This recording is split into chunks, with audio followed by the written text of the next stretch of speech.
Yeah, I had two missed calls from this number back to back. Yeah, I gave you a call because we see that you had reached out to one of our marketing agents in regards to receiving some funding for the business. Absolutely.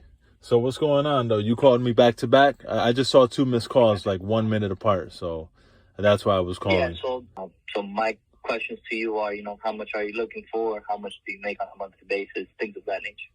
Right, right. So I'm looking for about 150,000. If I don't get the 150, I'll take 100. Yeah. So we are revenue based, right? So depending on how much you're depositing into the bank on a monthly basis, will determine the amount that we can provide you. Typically, it's anywhere from 80 to 120%.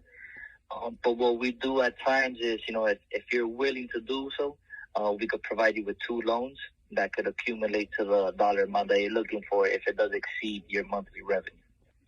How would it work? In other words, right, let's, for the sake of the argument, you want 100,000, but you only make 50,000 a month, right?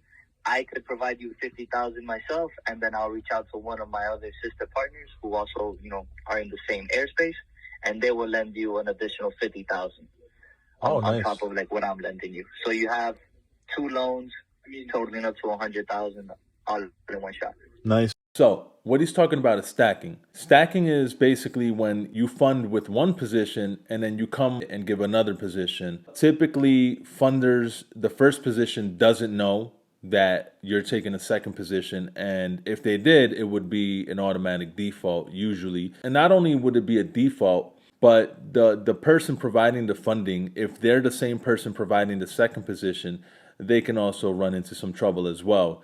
So the lenders don't like this. The funding company does not like this, especially the first position, because they're offering you that money, assessing the risk.